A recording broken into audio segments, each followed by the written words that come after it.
Alright, so UFC 326 starring Max Holloway and Charles Oliveira just took place in Las Vegas in the T-Mobile Arena, and I'm going to go over every single fight on the card, starting with the early prelims, ending with the main event. And first off, we had Luke Fernandez versus Rodolfo Bellato. I had Rodolfo Bellato winning this one. I was worried about this one in the beginning of the fight because Luke was able to find his range in the beginning, but as time progressed, Rodolfo Bellato was able to catch him with a short check hook just off the clinch and was able to knock him out. Do I think that he's anything special? No, not exactly, but I think it was just more of a lucky punch in a fight that he was losing up until that point. So, I don't know, give him somebody else in the light heavyweight division. Maybe put Luke Fernandez back in the contender series just for one more time. See if he's actually cut out for this or not.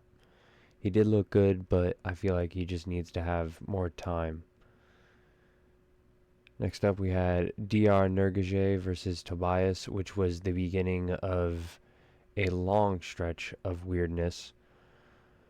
It started off with Nurgaje having a tick the entire time with his eye, pawing at it, and then I believe at some point there was a groin strike that wasn't taken accounted for, and a couple of fence grabs by Nurgaje that wasn't taken accounted for. There was no point taken. There was nothing taken away from that. Keep that in mind. Throughout the entirety of the fight, Nurgaje was just able to piece him up both on the feet, the body, and the legs, whereas Tobias was more just headhunting throughout the entirety of it. So as the fight progressed, you could tell Tobias was starting to get flat-footed, kind of exhausted as the fight went along, and Nurgaje was able to get through it pretty easily. I think he should face up against a light heavyweight that's coming up later on this card, and really test himself up against somebody. And then up next we had the flyweight bout up against Sumadarji and Jesus Aguilar. I had Sumadarji in this one based off of just his height and length. And guess what? It was based off of just his height and length. Jesus had absolutely no answer to get inside the clinch, and anytime he did, he'd have to eat 2 or 3 punches from Sumadarji. So, I mean, it was not a close fight, really, even though the total strikes say different.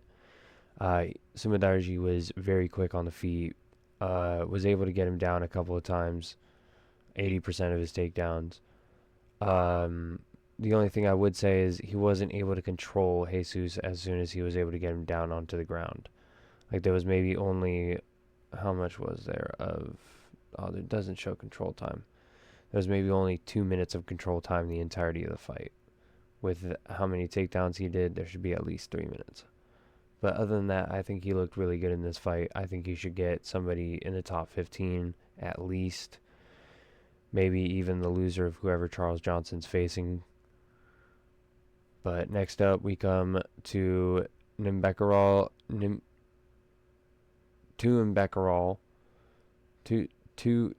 Mendenbarrel versus Bert Durden.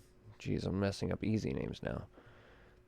This one was a little bit of a robbery, but I mean, I could see it going his way. Once again, it was another fight where there wasn't a point taken away for a groin shot. The entirety of the fight, he was putting his hands down, sticking his tongue out, kind of showing the fact that he wanted to win this fight. So I just believe that they gave the unanimous decision based upon that. I think he should get somebody in the top 15, maybe even the flyweight Sumadarji that was up just before him. I think having the height difference would be a good fight for both of them. And for Cody Durden, possibly Jesus.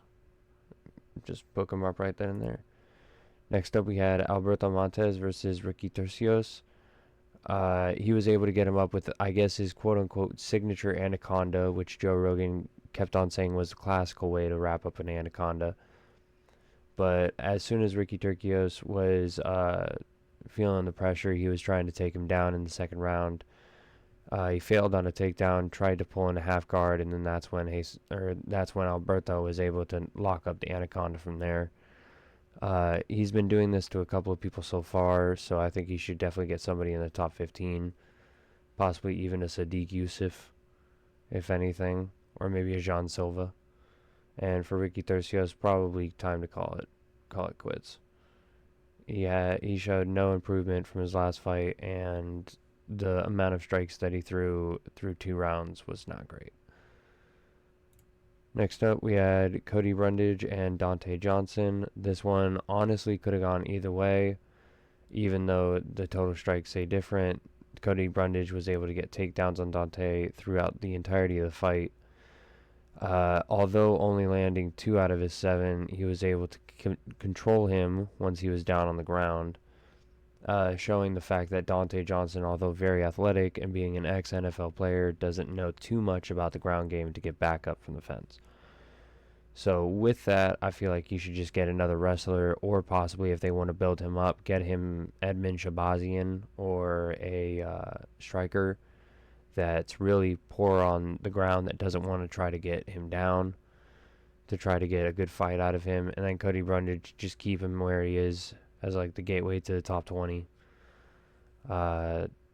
Kind of disappointed by Cody. He never really turned on the gas in the second or third round. He could have easily won the fight if he just turned it on a couple of times, landed a few more punches here and there. Next up, we have Cody Garbrandt and Zhao Long. I had Zhao Long in this one, but unfortunately, and this is where it comes in, the groin shots now take place to where you get a point taken. Because up until the third round, Cody Garbrandt, as you can see, was losing the fight clearly.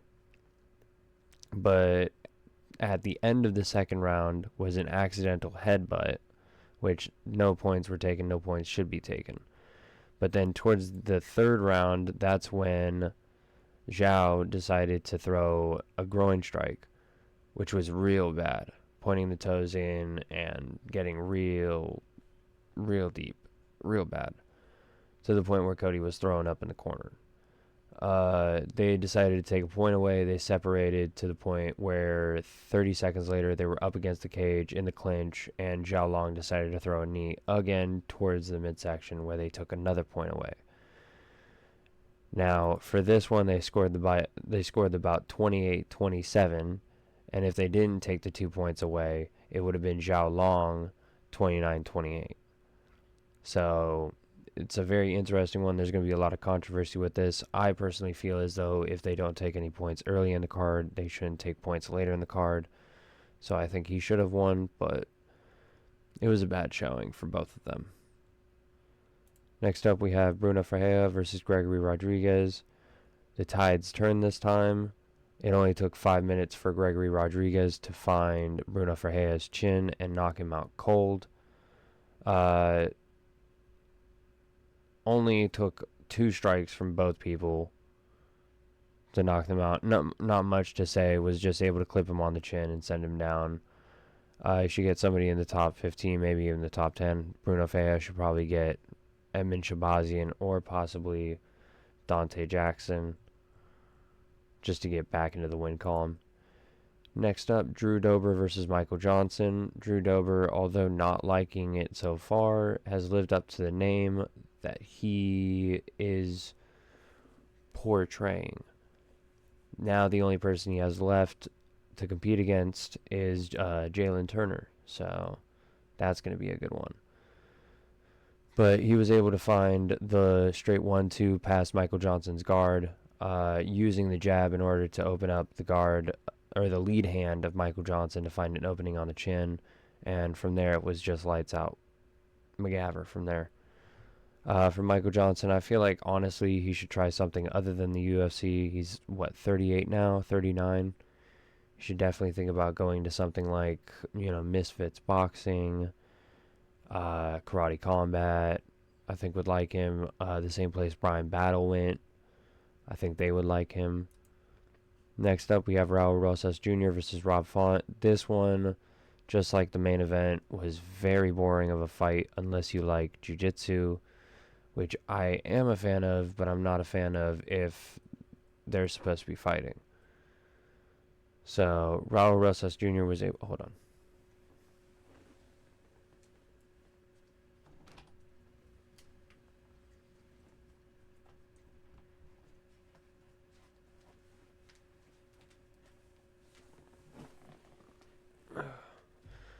Sorry about that.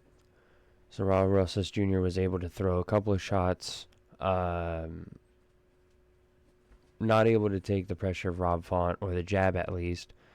Although Rob Font did have a lowered stance, which is unusual to see him as. You could definitely see that was because he was trying to defend the takedowns of Raul Rosas Jr. Unfortunately, was not able to, with him getting 16 takedowns the entirety of the fight. But unfortunately wasn't able to throw much of anything with that. So it was just mostly just a grappling fest for the entirety of it. Give Raul Rosas Jr. somebody in the top 10 so that he just... give him Song Yadong. Give him Song Yadong. And then Rob Font, give him somebody in the top 20.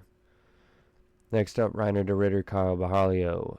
Reiner de Ritter, being the very awkward fighter, wasn't able to find the game plan for Kyle Bajalio sticking his arms down like he is right now and legitimately just staring down Reiner de Ritter for 15 minutes.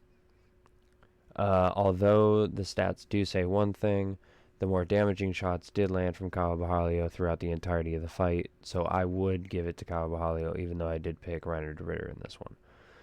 I feel like he should get the winner of whatever title shot is first, because I feel like it should be either Imavov or Sean Strickland, and then the winner of that should face Kyle Bajalio, and the loser of that should face whoever didn't get the first title shot. Reiner de Ritter should probably get somebody in the top 10. I'd say probably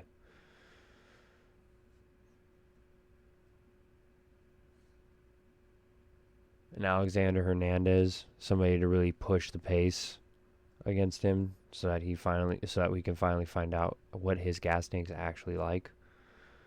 But I mean, it was a solid fight. And for the main event, we had Charles Oliveira and Max Holloway for the BMF title. Unfortunately, there was absolutely nothing that went on. There was 5 takedowns and nothing but control time the entirety of the fight. There was a high percentage of strikes landed, but it was because within the first 15 seconds, Charles Oliveira would be in on either a body lock or a single leg and just take Max down. Now, the question is, does this qualify as a BMF for taking him down and laying on top of him for 15 minutes? No. But that's what the UFC wants, because they want to promote Charles Oliveira as something big, so that when Ilia Topuria eventually either A, moves up to welterweight, or B, vacates the title, or C, loses it to somebody, they can use the BMF title to plant Charles Oliveira into that title picture. Possibly as a big fight card in December or next year, February maybe. But for this, I feel like Max Holloway should fight BSD, Benoit Saint Denis, or the loser of Mauricio Hufi versus Michael Chandler. And Charles Oliveira should verse the loser of Justin Gaethje and Ilia Topuria in this one. So all in all, I give the fight card out of 10 about a 7. It started off really hot, but as the fight card went along, it just got really messy. So I will say the next event that we're looking forward to is not as exciting, but I mean, we got Josh Emmett versus Kevin Vallejos, so that's going to be exciting, and I'm going to cover that in the next video. Catch you guys later. Bye.